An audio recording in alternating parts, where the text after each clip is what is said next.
Hi everyone, I'm Kajal. Welcome back to another video. I want to talk to you about how to have a relationship with your family, your parents. You don't really get along that well when you're the black sheep of the family, when you're the different one. That's my case. And I think it's been such a deep understanding and a deep learning curve of how to understand the dynamics of where I fit and how I can relate to my family and my parents. And I have a video called Disappointing My Indian Parents. It's up here. Go watch that. So that gives a little bit more of a background about what I'm about to share with you. So maybe pause this video and go watch that and then come back to this video. But I think for me in my own life, relationships, especially my family, those familial relationships have been the greatest source of pain in my life. And with that, the greatest source of growth and expansion. And I believe that we choose our parents, we choose the family that we want to be born into, because that will help us grow the most as a soul. That is what our soul wants to experience and understand deeply and learn in this lifetime. So I do believe it's a soul contract that we make with the people that are parents, the family that we're born into. And I think this happens before we incarnate into these physical bodies. So I literally see it as like we walk up to these souls, these non-physical energies, and we say, hey, you want to play my mom when I go down to earth? And we can have this dynamic and you can help me understand this and you can do this to me because this will help me the most. And you do that with your dad, your siblings, everybody. That's your family. And when you look at the larger scale of what's really happening is you really come to earth to learn. You come to earth to enjoy this life experience. You come to earth to evolve, to expand, to know and occupy more of who you really are and to really embody your being. And everything that you've gone through, everything that has happened to you has been these moments in time that have helped you to deeply remember, question,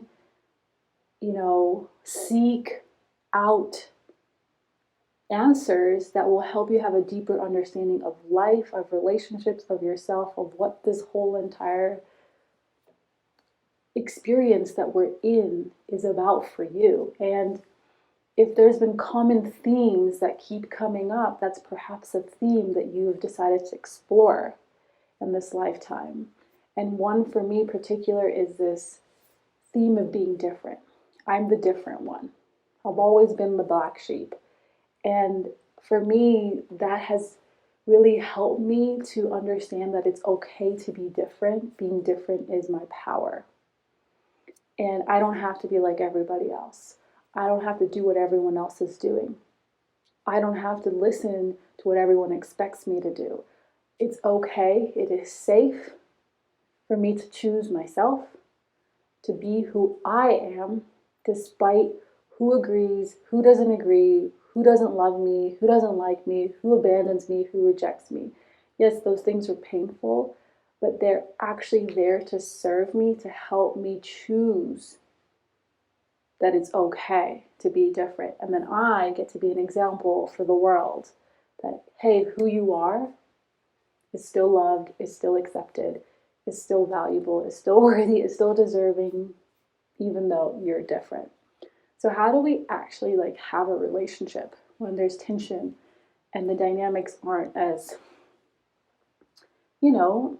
loving or free flowing, and we can't really just be who we are, share what we feel, and there's a synergy or harmony between that relationship. Our parents are our greatest teachers because they teach us more about how to develop emotional, mental maturity, how to physically offload the wounds, the traumas, the triggers, and how to spiritually stretch and spiritually grow. So understanding that if your parents are constantly triggering you, by what they say, by what they do, their expectations of you, their judgments, their criticisms, their blame, whatever they put upon you, shame. Shame is what my parents put upon me, and I developed a strong feeling of being ashamed for myself. Those things are your triggers, are your wounds. And that is where you need to look at what perspective, what belief, what understanding you hold about yourself, what you believe to be true about yourself based on what you have learned by relating to people in your life. And it can be a very illuminating experience, realizing that yes, there is a lot of darkness, a lot of pain, a lot of sorrow, a lot of grief, even a lot of anger, but it's all here to serve me. Nothing is happening to me, everything is happening for me.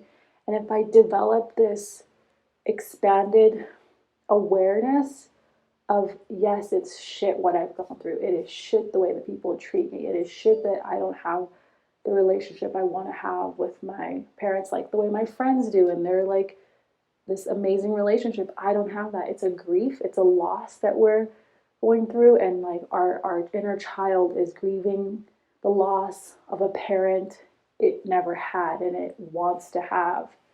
And there's a lot of acceptance that needs to happen through this process of people are the way they are and we can't change them. We can't change people. If we could, we would. And we all try so hard to change people. We can't change anyone. Only they can change on their own accord if they want to. But the person that you can change is yourself. And what you can change is your reactions, is how you talk, is how you think, is how you feel, is how you perceive, is how you define, give meaning to the circumstances, to the relationship you have with your family. And it's a matter of taking your power back.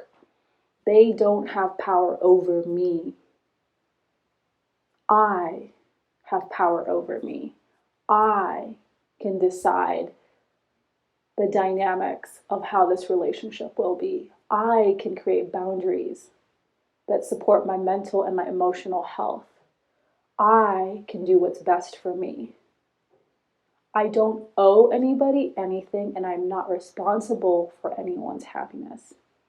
A lot of parents, especially Indian parents, put this upon their children, is that you are responsible for my happiness.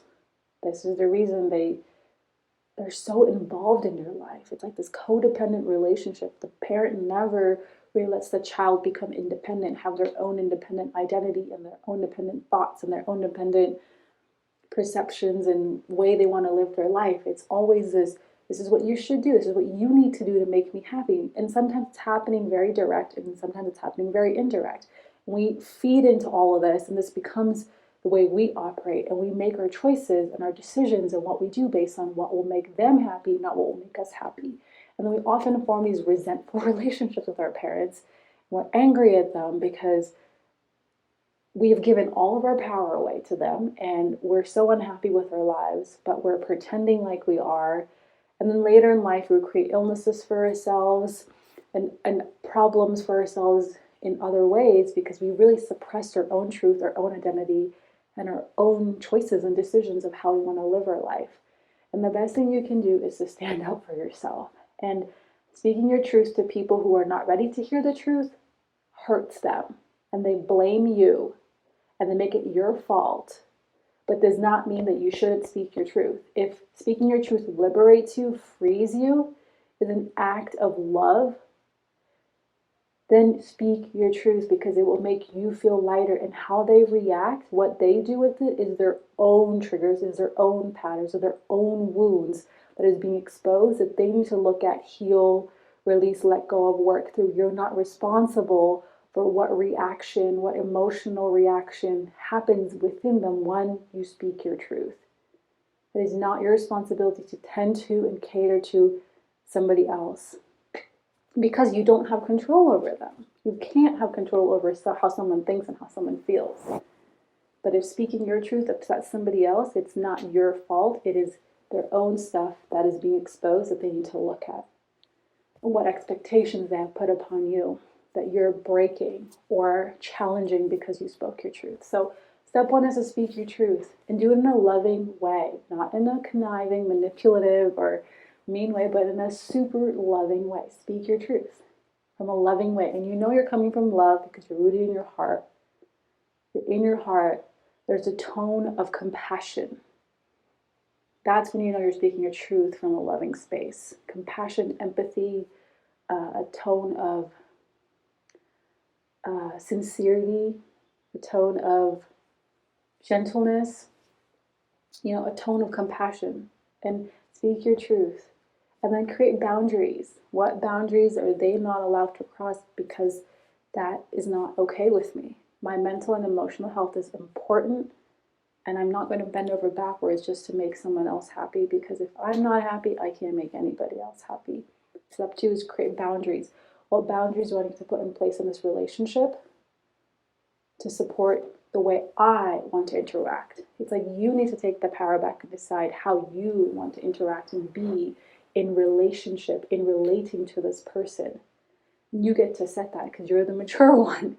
You're the one who has the understanding that something's wrong here. This is dysfunction. This is toxic right here, right? And the third thing we can start to do is do the forgiveness work of forgiving them for not being the parents that we wished they were for us. Forgiving them for all that they did. Forgiving them for the things they taught us. Forgiving them for how they treated us. Forgiving them for everything. Because when you forgive somebody, you stop punishing yourself for what someone else did to you, and you set yourself free. You liberate yourself.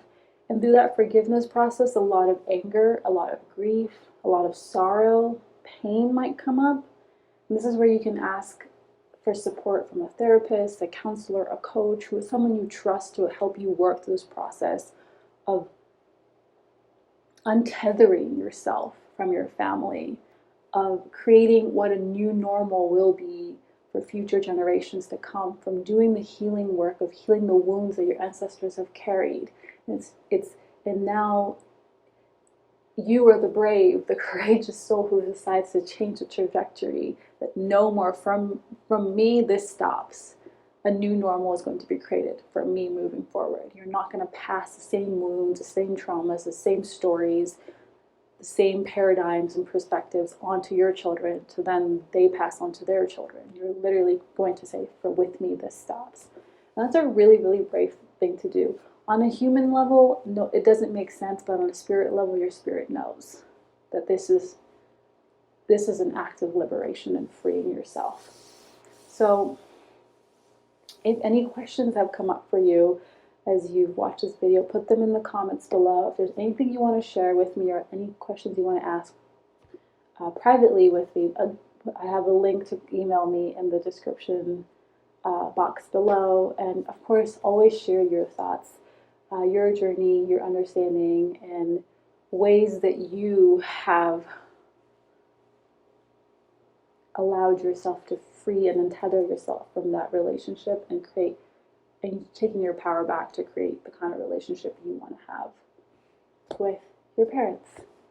Wherever you are in the world, I'm sending you all my love. Oh, and before you go, I have something called the treasure chest, which is full of tools and resources for you to support you on your journey of transformation, of growth, of remembrance, of really helping you come home.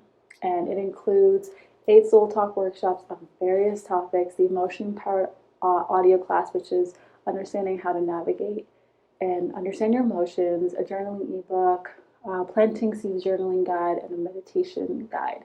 So that's all in the treasure chest.